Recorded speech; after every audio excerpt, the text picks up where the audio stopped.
welcome to the couch. This is episode 7, and today we're going to be talking about the DeAndre Hopkins trade. That rough Vikings loss, not last night, but on Thursday night. The Brandon Ayuk injury, and just doing a little bit of week 6 recap, week 7 recap. Always gets me confused. And then we're gonna do week 8 predictions. So yeah, that's what we're gonna be doing today. But I want to open with DeAndre Hopkins, honestly, because that really surprised me. I knew that he was on the trade market. I had seen reports about that, but to be honest, I thought Cooper Kupp was more likely to be traded than DeAndre. And I think that this is a sign from the Titans that they're kind of done with Will Levis. I think they kind of realize that time's over. Especially with Brian Callahan coming in this year, his first year. I think he's, going to try and start something new. After he's kind of seen what this roster can give him. So I think that's a big explanation point. A big show of why or what the Titans are going to be doing this offseason. I think that, they're not one of the great teams in the league. They're going to have a high draft pick. They're definitely going to go after a QB in the early rounds.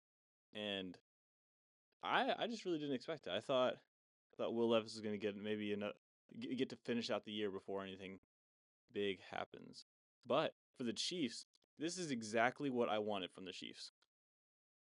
I mentioned this when Devontae was on the trade market. I said, are the Chiefs, are they in the role for looking for another wide receiver? Because Rashee Rice had just gotten hurt, and now Juju's out for at least a couple games, and so is Sky Moore.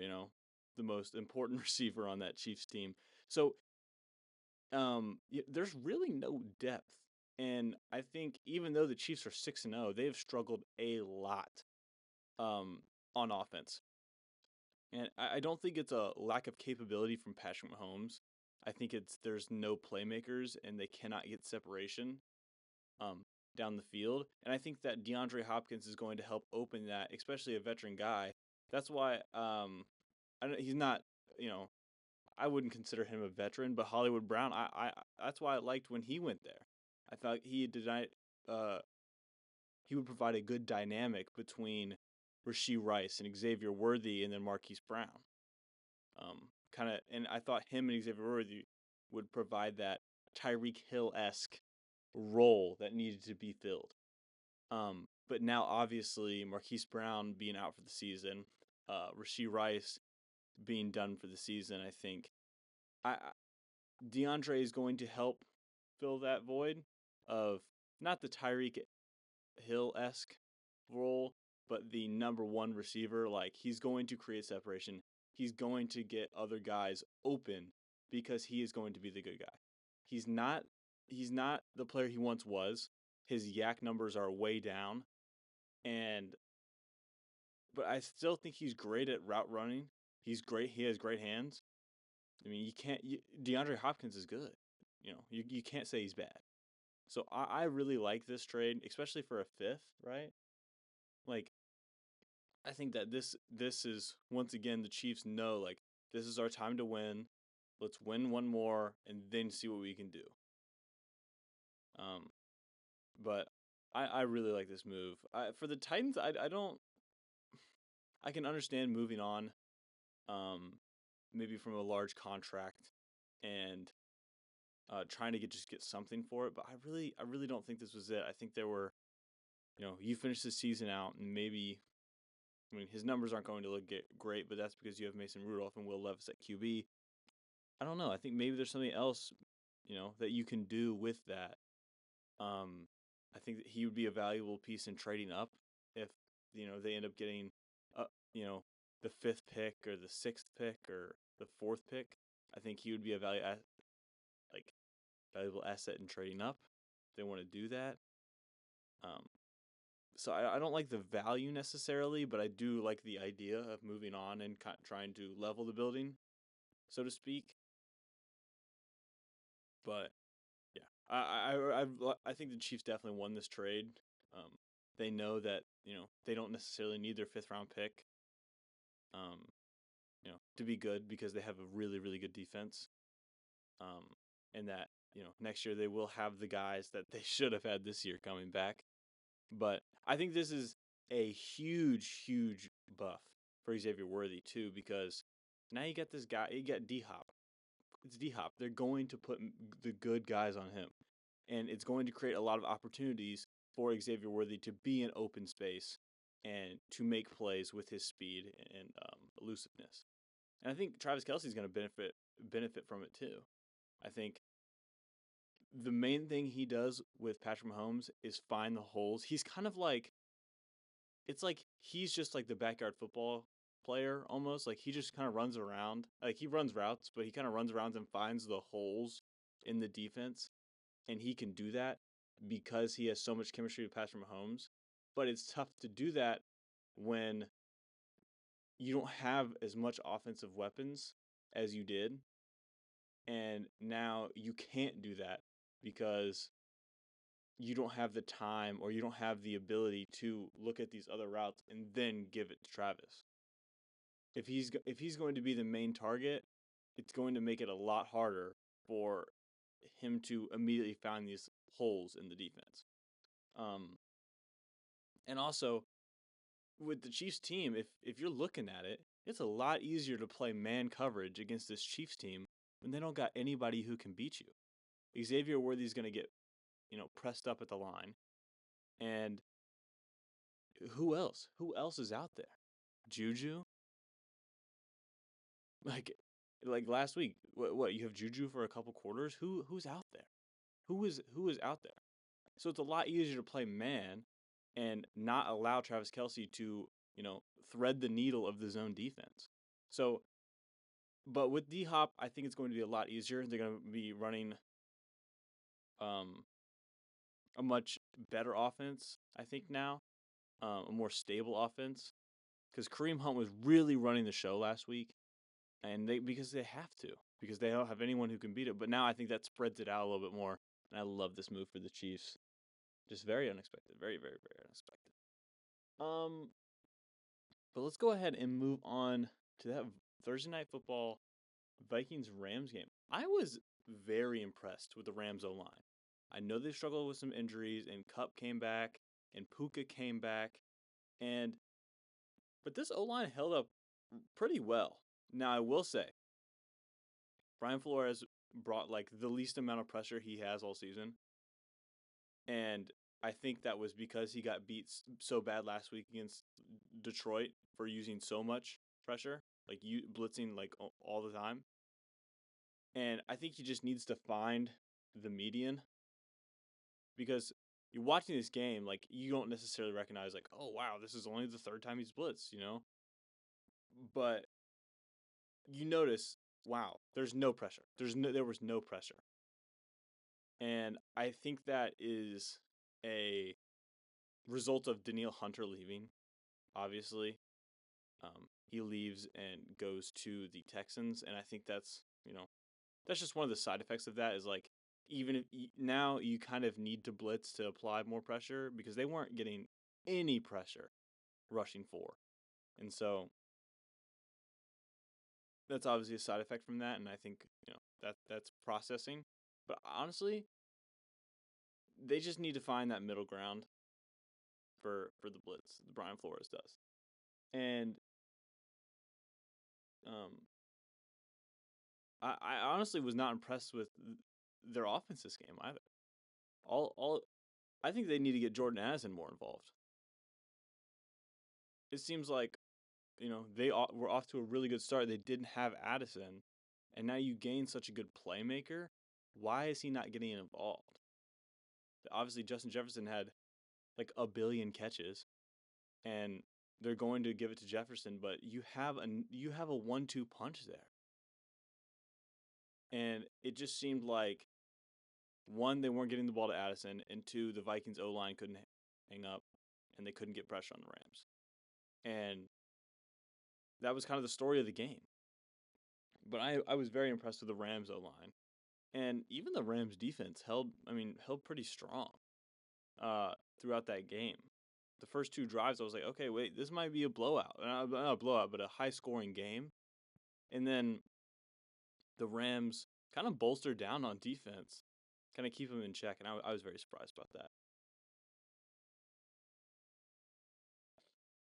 But I was very surprised the Vikings lost that, just because they've been playing so flawlessly all season. And it surprises me, after a rough loss to Detroit. I mean, it's hard to beat Detroit with how many playmakers they have, but I didn't think they were going to come out here and lose to the 2-4 Rams, now 3-4, and that has big implications for the rest of the NFC too, because now you're looking at the NFC South, right? And you got the Seahawks. Let's pull this up. We have the Rams, the Cardinals, and the 49ers at 3-4. And the Seahawks on top. And so, sorry, not the NFC South. I always get the NFC South and the NFC West mixed up. The NFC West. So you get Seahawks at 4-3, and then all the other teams, the Cardinals, Rams, and 49ers are at 3-4. And so you're looking at that. The Seahawks are in the playoffs, obviously, if it ended today. But you look at this team. This is a close division, and it's not an easy one to get out of. And so now you're looking at it, and you're like, who's coming out of this as the number one? To me, it's the Seahawks, because they're a game ahead, and I think that they just have a better roster overall. But, I mean, they're all right there. And I think that the Rams getting this win and being competitive in their division is especially bad for the 49ers. Because now they lose Brandon Ayuk. He's on IR.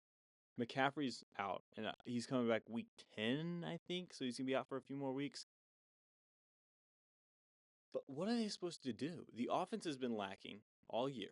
The defense hasn't played amazing, and when games are close, they lose.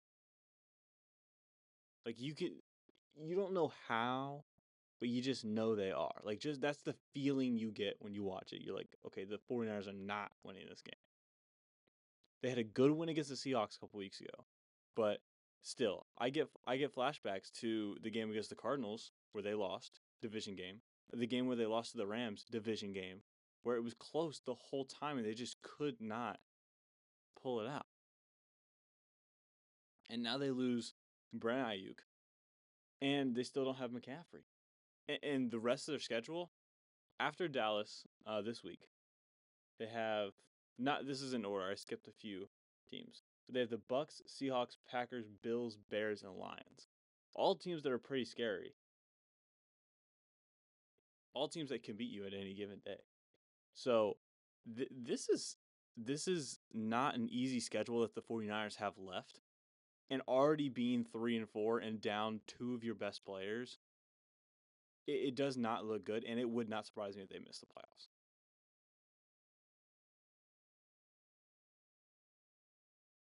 They're at the bottom of they're tied for the bottom of their division. And what playmakers do you have? Like you cut down from one of the most all-star collected teams in the league to now you have Debo, who is struggling with not injury, but sickness this year. And you have George Kittle, Trent Williams. I wouldn't say Brock Purdy's a playmaker. So you take two of your best players and you're losing them for a good chunk of time. I don't see how they're going to win enough games to be able to be competitive in this very, very close NFC. I mean, if you look at the whole standings in the NFC, I think they're ranked like 10 or like outside of the 10, the 49ers. Let's see. 1, 2, 3. Yeah, I mean they're like tied for 13th or like 10th to 13th somewhere around there. But like the teams in front of them, you got the Commanders, Eagles, Seahawks, Lions, Vikings, Packers, Bears, Falcons, and Bucks. Like I don't see how are able to. I mean, I could see it. I just don't think it's going to happen, and I would not be surprised if they miss the playoffs. And I think a big part of it is this game against Dallas because Dallas is sitting at 3-3, obviously coming off their bye week. Um, I think this is a big game because 3-5 and 4-4 means everything in their division, and winning these games without Ayuk and McCaffrey is the key. They need to win these next couple games to give themselves an edge when their players come back. But yeah, I mean, it's a rough go for San Francisco this year with the injuries. I mean, they pretty much lost that Cardinals game. Was it the Rams game? They pretty much lost one of their games because their kicker got hurt. But I do think that for fantasy, um, this is going to be really good for Juwan Jennings. I mean, you saw when Debo was out, Juwan had some really good numbers. Um, if oh wait, is he hurt? I think he's actually hurt.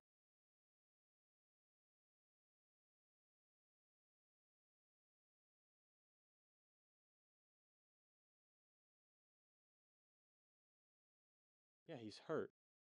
He's doubtful with a groin injury. Well, next man up. I was going to say it was good for Juwan Jennings and Ricky Pearsall, but I guess just Ricky Pearsall. I think if he gets a shot to go out there and start making some plays, this is going to be really good for him. And I also think it's going to be really good for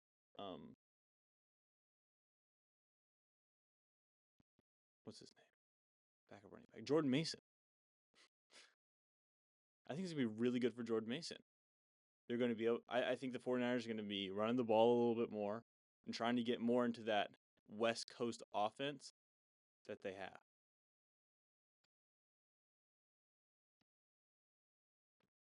But I mean, that's kind of it for the 49ers. Just kind of a pretty dismal outlook for them. Um, we also got ooh, Kirktober. Kirktober ended early. That was a very rough game against the Seahawks last week. I was very disappointed. Um, just because I thought that was gonna be a lot closer game. But if you look at it, you're not that worried about the Falcons. Uh, the, the game pretty much got away from them on a couple, big plays. The fumble return I think he had 2 fumble returns for a TD. Um, drop pass turns into a pick.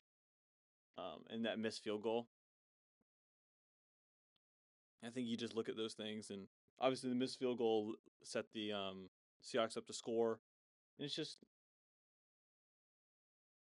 I'm not necessarily worried about the Falcons, but there's an eyebrow raise because you look at the beginning of the year, Kirk struggled with obviously being mobile, and not that he's the most mobile guy, but being as mobile as he needs to be. And I think that the eyebrow is getting raised at the Falcons O line. I've really not been impressed with how they've been playing over the year. And I think that they put Kirk in too much danger. I think that they need to do a better job of keeping him upright. And in this game, I, it's just a tough loss. A few things go wrong the other way, and it kind of piles up, and you can't really get back to it. I will say, I do like how they got everyone involved. Kyle Pitts saw a lot more action than normal. Bijan got involved, obviously. Drake London was involved, obviously. That's the Falcons offense that you want to see every week. That first half Falcons offense at least. So I thought that was good. But yeah, Kirktober's over. Hey, he started off with a bang. I think he used his Kirktober power all in the Thursday night game. And man, oh, Saquon Revenge game. As an Eagles fan, that was one of the best things to watch. Is just watch the Giants just not even just lose and get blown out, but like they're like it's just pure devastation. How do you let Saquon go? You could have just given him the money and then took Neighbors, and I think Daniel Jones would probably look like Sam Darnold if that was the case. If you have Neighbors, like Neighbors is extremely good, and he impresses me every time he catches the ball.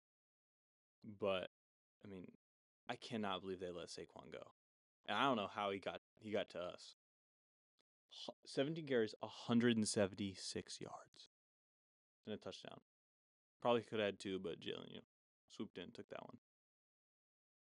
But dude, he is so good. He signs with the Eagles. I'm happy. I'm so excited. Couldn't wait to have his jersey.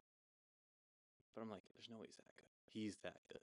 He's that good. His line for touchdowns at the beginning of the year was 7.5, and he's already at 6 rushing touchdowns. He is so good, and I cannot believe how good he's playing against this line. And last week, that's one of the major things that I've been disappointed with the Eagles this year is that all year or all offseason, excuse me, they're talking about how Kellen Moore is going to come in. We're going to go under center a lot more, get the run game going, and then work off the play action. Something that was very vital to our Super Bowl run was working the ground game. We had one of the best rushing offenses that year, and now we're going to get back to it. We're going to get Saquon the ball. We're going to get it into the hands of our playmakers. Perfect. It clearly didn't work last year when we didn't run any under center at all. And now, the first start of this year, we still aren't doing it. And it's like, what is happening? What is going on? And, we don't have a great, after the bye week, we don't have a great showing against the Browns. I mean, it's not a terrible showing. It's just not amazing. We didn't blow them out of the water like we should. But now, that Giants game, you see, there's more under center. We're doing those outside zone runs. We're getting the ball into the hands of our playmakers. Mostly just A.J. Brown. Devontae didn't really catch the ball. But that was just complete and utter destruction. So, I'm so excited. I'm excited this week. We have an on the ropes Bengals defense. Had a good week last week against the Browns, but I'm excited. This is going to be a really good game, and I think it's going to be a real test for our defense as well. I think Quinion, I don't remember the stat exactly, but it's like corners who have been targeted 33 or more times. Quinion ranks the highest, or he ranks like the best in lowest passer rating. He allows the lowest passer rating on 33 plus targets. There we go. Like, he's playing really well, and to me, he's the defensive rookie of the year right now. Except maybe Jared Verse. He had a great performance on Thursday, so I think they're the two battling it. But he just got to get some interceptions. He got to get on the board for doing that. But I think this is a real test for this Eagles defense. Can we guard Jamar and T. Higgins, and can we stop that running game that is vital to the overall success of the Bengals offense? Can we make Joe Burrow make some mistakes? He's playing great this year. Can we, can we make him make some mistakes and get ahead? So the Eagles Bengals game is going to be really fun for me to watch, and we're going to talk about that in a few minutes, anyways. But I'm super excited. Saquon is so good. I just wish I would have drafted him. He was right there. I could have taken him, but I took Tyreek. Oh well. Now, I think, what else did I want to talk about? Oh, Jaden Daniels. What a rough injury. You have a 40-yard run, play a couple more snaps, and then get pulled. That was rough. But I think that game says a lot about that offense and the Kingsbury offense right now, because it didn't matter if Jaden Daniels wasn't in there. That offense worked flawlessly. Marcus Mariota steps up, and I mean, you're going against the Panthers defense, who's suffered every season-ending injury at all their core positions that you could think. But I mean, he's still doing it, still being very productive, and their roster's deep, honestly. Like Brian Robinson, they pull him out pretty much after like the third quarter, and then you got Jeremy McNichols, the third string, who's out there putting up numbers. Like it's very impressive overall, really. So I'm thoroughly impressed, and that Bears Commanders matchup is another matchup. Like that's gonna be really good, especially if Jaden plays. So we'll see. We'll see. I hope he does. All right, let's just move on to picks. First up, we got Eagles Bengals. I mean, I already talked a lot about this game. I give me the Eagles. I think the Bengals defense is lacking a lot.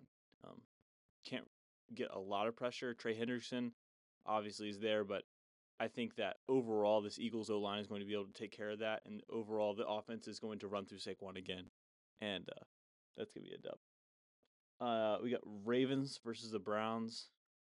Jameis is in, so maybe there's a bright spot for the Browns, but give me the Ravens. I Lamar and Derrick Henry are too good. I think that Derrick Henry was probably the best offseason transaction that the Ravens could have gotten. And this team is extremely scary. Now, I will say, they are a lot less scary when they play like they did week 1 and played like they did last week against the Bucs. Was it? Yeah, against the Bucs. There's times during the game when they just play so conservative that it, I think, ends up biting them. They throw lots of flat, just short little read option throws to the flats. I I don't know. I think that sometimes they play so conservative that it ends up hurting them. And I thought that was one of the main things in the game against the Chiefs week 1 that was frightening, because they couldn't really get Derrick Henry going, and then they are just throwing short passes, not really taking any shots. And then later in the game, it started to develop. But I think that's one of the things that scares me about the Ravens, is that I worried about how conservative they play sometimes. But I think I mean, it's the Browns. I think they got it. Titans versus the Lions. Give me the Lions. Titans losing their only offensive playmaker. Actually, no. I like Tony Pollard. He's been playing decent. So one of their 2 offensive playmakers. The Lions have every way to beat you, like I say all the time. Lions. Cardinals Dolphins. I would normally pick the Cardinals because I like them and I like them as underdogs, but I think that the Dolphins are even more underdogs. Tua's coming back this week and he is playing. I think even if he's ready or not, like not ready, but even if he is fully back into it and is ready to come out with a bang, I still think it opens the doors. Like you have 2 out there. You have to make sure Tyreek is covered. You have to make sure you have a plan for Jalen Waddle. You have to make sure that you have a plan for the passing attack if it's there. And I think that just opens up the door for Devon Achane, who I think, now this isn't real world football stats, but Devon Achane is averaging like 22 per game with when Tua starts. Excuse me, I don't know. God, I got something. And I think that Tua just being out there opens up the game a little bit more. And I think that the Dolphins will take advantage of that and come out with a win. Next we got Jets versus Pats. Give me the Jets. Hassan Reddick's going to play this week. Now the Jets got Devontae. I don't think that the Patriots are going to be able to match up well and take advantage of anything. I think that the only way that they have a shot is if Drake May plays like he did a week ago against the Texans. At least being able to score, I think, is the main problem. But I think the Jets have this one in the bag, especially if Hassan Reddick comes out there and plays like Hassan Reddick will. Falcons Bucks. Give me the Falcons. Come off a rough loss against the Seahawks, but I think the Bucks have really been not playing well. Past couple weeks, obviously lost to the Ravens last week. They lost early to the Broncos earlier in the season, pretty rough. And now without Mike Evans and Chris Godwin, I don't really see a way that they win this game. Unless the Falcons just give them so many chances to take the game over, I don't think that the Bucks have a real shot at this. So give me the Falcons. I think that the Falcons offense is going to be able to keep up and keep that score going. I will say out of like the next three guys up for the Bucks, I really like Trey Palmer. I think, especially last year at the end of the year, come playoffs, he started to be that guy who was coming alive. So I like him as the guy who's going to take that step forward this week, and maybe Sterling Shepard too. Jalen McMillan, I think, is another good pickup. But I think that the other two that have a shot, I like this chemistry with Sterling Shepard, and I like the chemistry with Trey Palmer from last year as well. We got Packers versus Jaguars. Give me the Packers, obviously. Jaguars just can't seem to get it together. I like Doug Peterson, but I think that this just isn't the situation for him, and I don't think this is the situation Jacksonville needs. I think they just got to get rid of it at this point and start anew. Trevor Lawrence isn't looking like the prince. I don't know. I think Brian Thomas Jr. is a bright spot. Evan Ingram's a bright spot. But ETN hasn't looked good. The O-line doesn't look good. The defense doesn't look good. And I think it's just not. It's not there. So go ahead and give me the Packers. I really like their receiver trio. I think that none of them are necessarily the main guy, but they all are capable, and I like that. I think it's what the Chiefs think that they had. I think it's what the Chiefs had last year, honestly. And I like that for the Packers in their system. Colts, Texans. Give me the Texans. This Colts team's just struggled all year. I think Anthony Richardson struggles to make reads and to make decisions. And when he does make decisions, often they are off target. He is sliding now, which is an improvement. But I think now it's got to be the system. He's got to get the system into his head. He's not doing it. And the Texans defense is too good to not take advantage of that. I think it's going to be a replay of week 1. They're going to run the ball with Joe Mixon all over the place. And the Colts really have nothing to stop it. DeForest Buckner is coming back, but, he was in that week 1 game and wasn't helping. So give me the Texans. So now to the 3 o'clock games. We got Saints-Chargers. I think Spencer Rattler's still starting this week, but I don't care who's at QB for the Saints. Give me the Saints. I don't know. I just got a feeling. I don't necessarily like the Chargers. I think, last week, I thought that in the broadcast they brought up a good point that the Chargers want to be a hard-nosed football team and run the ball, but they just don't have the guys to do it. They just don't. So they attempt to do that, and then it all comes to Justin Herbert and his talent, and it just can't make up for everything that happens. They don't have the receivers for it. They don't have the run game for it. I think that overall they're just going to take what they can get, and I don't really trust that defense as well. So give me the Saints. I at least think that player-wise, they have the advantage. I think Chris Olave, if he plays, is going to be huge for them. And I think Alvin Kamara is going to be the key to winning this game. But even that defense, the Saints defense needs to step up and not let J.K. Dobbins be active and kind of take. They need to take him out of the game. No bounty gate, not in a bounty gate way.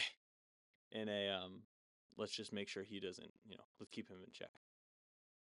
We got Bills, Seahawks. Give me the Seahawks, man. I just like that Seahawks team. Every time I watch Geno, I'm mad when I watch the Seahawks games because I'm like, Geno, he stinks. Like, what is he doing? And then you look at it afterwards, and Geno's like running for his life every play because the O-line is so bad. Like, it's so bad. But it still works. It still works. Now, DK is not going to play, and that is a big loss. But I still like the Seahawks. I think they're going to be able to get it done on the ground with Kenneth Walker, and they still have Tyler Lockett and JSN. So I think that they're going to do a good job, and I think the Bills are going to come at it from the approach of they're going to come out there, establish the run. I just think that the Seahawks defense is going to be able to put up a fight and make it close, but I do think the Seahawks will edge it out, even though Josh Allen is playing exceptionally well. I like the Seahawks, and I think, honestly, they're the upset in this against the Bills. We got Panthers-Broncos, the snooze fest of this week. Wow, that's going to be a bad game. Broncos all the way. This Panthers defense is clearly it's just suffered too many injuries to be efficient, and it makes it I can't even describe how bad the team is almost. Like there's no hope for the defense. On offense, you have that spark of 2 weeks with Andy Dalton, and then the magic goes away, and now they can't get anything done. And now Andy Dalton's hurt, and Bryce is starting again, and it's I think that their plan to start Dalton and Bryce get comfortable and back into it started off well. You see Andy Dalton's going out there, and you can see what you can get from the offense. But now he earns back his role not because he earned it. He gets back his role not because he earned it, but because of an injury, and he's going out there against a pretty good Broncos defense that isn't going to help Bryce in any way. It's not. Bryce clearly is not the kind of guy who needs the trial by fire like Drake May against the Texans. He does not need that. He needs to be eased into it and get comfortable, and this is not the game for him to get comfortable. I don't think that they're going to be able to do it. So give me the Broncos. Next we got Chiefs Raiders. Give me the Chiefs. I'm going to say it every week. They find a way to win. I don't know how. They just do. I think Deandre is going to be a big factor this game, and I don't know. The Chiefs defense is honestly the shining star of the team to me. And Steve Spagnuolo is a genius, and I think that Gardner Minshew or Aiden O'Connell, whoever's playing this week, they're not going to be able to do good enough to put up a fight. Give me the Chiefs. Then Bears Commanders. This is going to be a good game. This is going to be a really good game. Now, I have the Commanders on here. I think that's because Jaden Daniels isn't going. I think that Jaden Daniels might play. The only thing I'm worried about is this Bears defense is really solid all around. I think there are some weaknesses in the run game. It's not their forte, but I mean, the secondary is amazing. And if it's Marcus Mariota, that is a huge difference for who's gonna win this game. And honestly, give me the Bears. I'm gonna change it. I'm gonna change it right now because I like their defense too much. I think Caleb Williams has been doing so much better every week. And honestly, I love the taunting. I don't know. I honestly don't know if this is real, but I don't care because it's still hilarious. But Caleb Williams apparently sent a box full of rubber duckies dressed as Jaden Daniels. So they were like little Jaden Daniels rubber duckies because he's ducking this matchup with an injury. And I just love that trash talk. So give me the Bears on this one. Give me the Bears. Makes it a lot easier for me to root on Sunday with my roommate and my girlfriend. So there'll be no clash there. I don't know. I like the Commanders team and I like the offense. I think the defense has some spots missing and they're not the greatest. But if Jaden Daniels plays this week, it's going to be a very different story for this Commanders team. So we'll see. Then we got Cowboys 49ers. Give me the 49ers. I think this is a must-win game for them. And I think that they can do it because this Dallas rush defense is so bad. I think Jordan Mason is going to, have a big game. I think they're going to be able to run the ball around effectively. I have no faith in Dak. I also just don't like the Cowboys. I'm gonna be straight up. But yeah, give me the 49ers. And then we got Monday Night Football, Giants Steelers. Come on now. Come on. I mean, come on. Why is this why I don't even know why the Giants play football. Give me the Steelers. Russ looked great last week. I think that he did benefit from a lot of jump balls. But I still think he played solid overall, and he at least led the Steelers to score more than 30 points. And this Giants team, I don't think that has the offense to compete with the Steelers defense. So give me the Steelers. But yeah, I mean, that's pretty much it. I mean, as the season goes on, there's a lot. I think right now is the dead period because, there's a couple trades happening. And I mean, they're big trades, but, the trade deadline isn't here. You're kind of still getting a feel for all the teams, so we'll see. We'll see. I don't know. This is gonna be a good week. I like a lot of these games. But thank you for watching or listening. I appreciate it, and I'll see you guys next week. This podcast is produced by Student Media. Student Media is a student organization at the University of Evansville. Student Media produces the Crescent magazine published online and in print 3 times a semester. Student Media produces several podcasts and utilizes design, photography, video, and sound towards experimental and academic learning in journalistic endeavors and engaging storytelling. Student Media elevates the voice of the student body and connects the campus and community to important information and points of view.